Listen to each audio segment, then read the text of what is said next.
Get a real life accountability piece, question, thought, challenge that I'm focused on right now, and that's the work-life balance. Let's work through this together.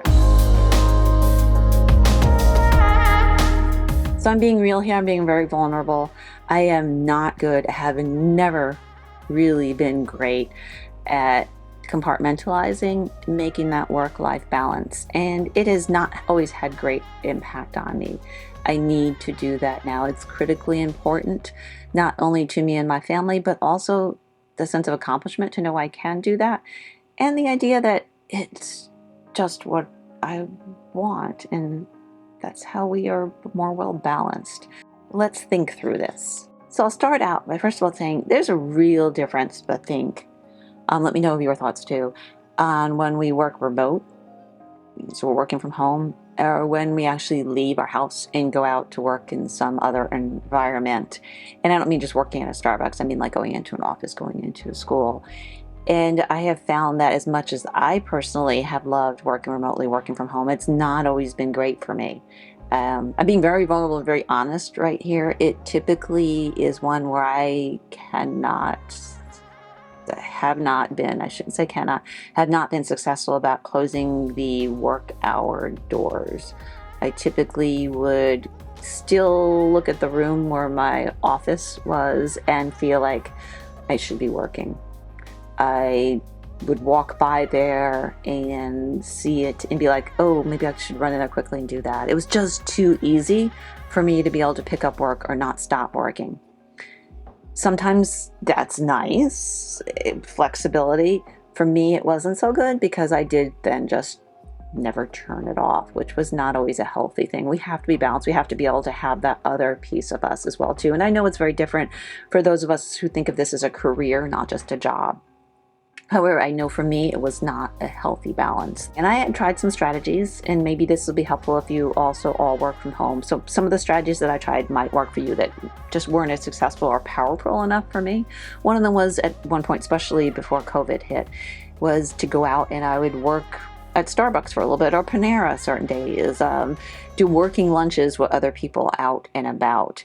And that was somewhat helpful because it did get me out then. But my barriers at that point was it had to be the right kind of work I was doing in those settings. It couldn't just be, taking video calls didn't work so well because the Wi-Fi typically wasn't so great there. So anything that I needed to do Wi-Fi related wasn't so great. It had to be things that I didn't have to concentrate so much on because there are always distractors, and I'm not a good one for blocking out distractors. Or I'd end up wearing headphones and I would even forget that I was really not working from home. It was nice to be able to drive and get out of the house though. But always to make sure you truly do get dressed every morning.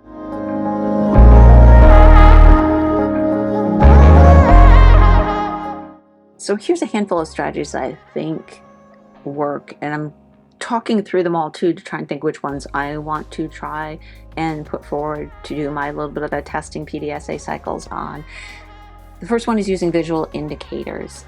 So for example, a visual indicator that I think about would be closing a curtain to a room if you're working from home, closing that door, having your office, if you have this flexibility, to be able to be located in one part of your house that you never really go to otherwise. So maybe if it's like in your basement, it's someplace that you don't necessarily go, or if it's in a bedroom or an aspect of a room that you just don't typically walk by every day. That location from home. The other piece now from driving to an office, to a school, and this one I know did work for me at one point semi-well, is to have a visual indicator that tells you, okay,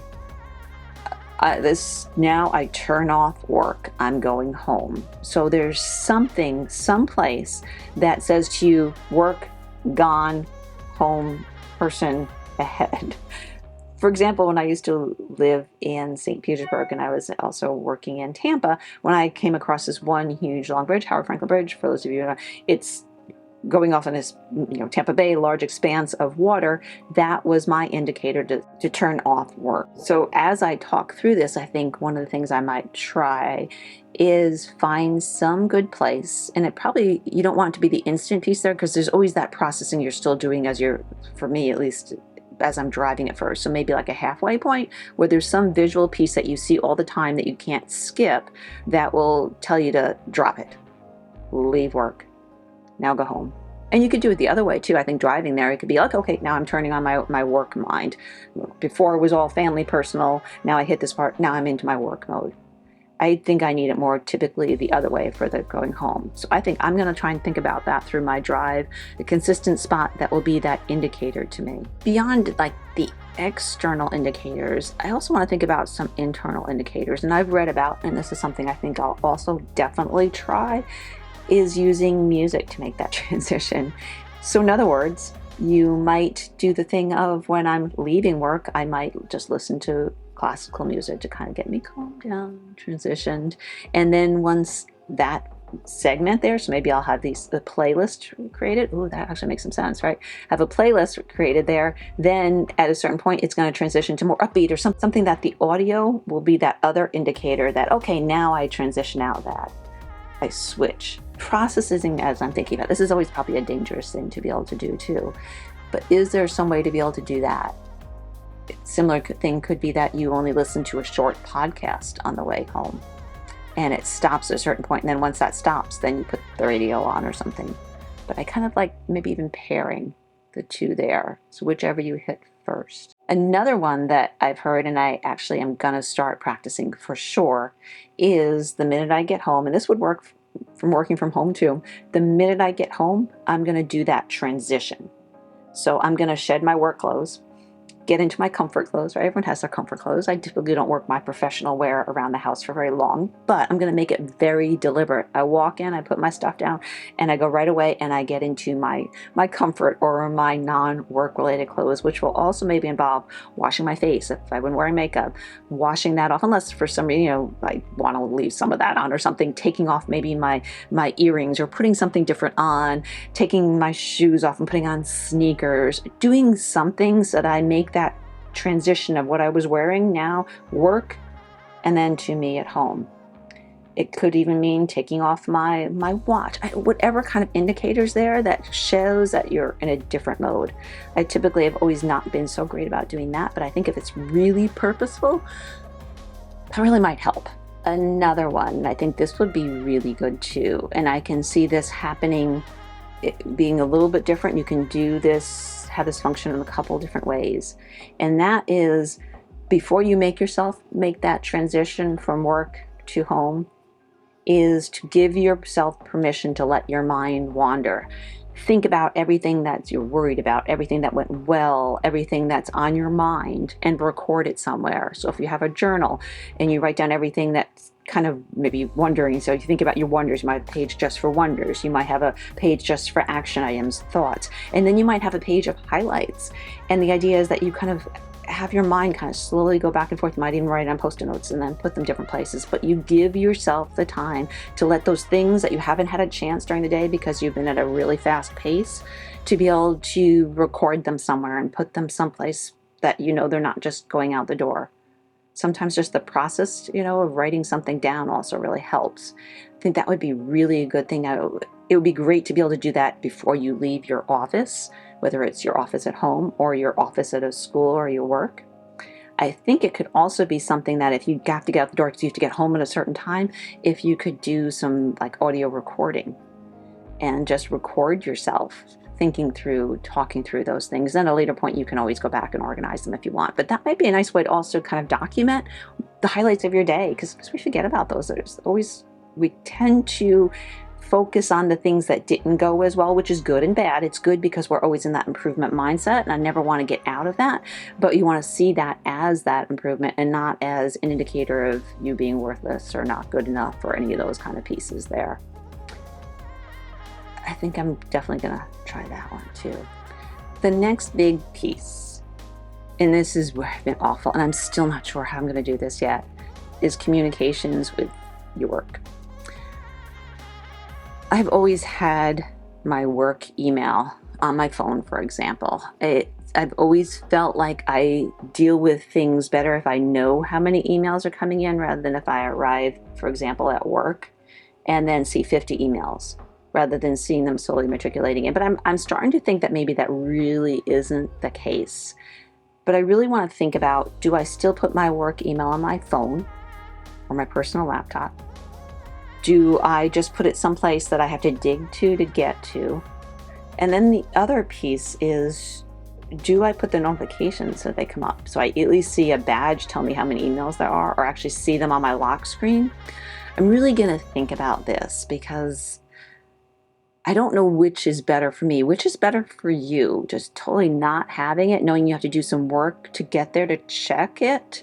Do you not even bother checking it because it's outside your work zone? Does it make you more stressed to not check it and not know I'm there?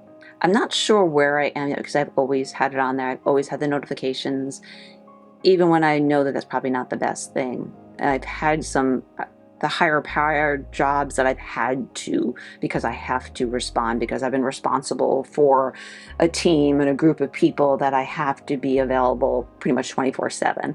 But now that I'm making a transition of not having to be there, I really want to be good, and that wore me out. So I really want to be able to be better about that. And I've learned from other strategies, and I did have this strategy for one in another position when I had a team, actually a team of school psychs, that I would tell me, just, I'm not going to be checking my email after this point. If it's ever an emergency, text me. That will be my indicator. If I get a text from you, it's outside the hours, then I know it's something urgent, or it's just something funny you want to share or something too. But that was kind of one way that did work really well. So I think for me, and see if this works for you, if I have the key critical people at my school know that they can text me with emergencies, do I want that? You see, there's so many different things. You're opening up so many different pathways and portals and everything. But I think that's really important to be able to think about, what are my expectations? What can I handle? What do I do best with?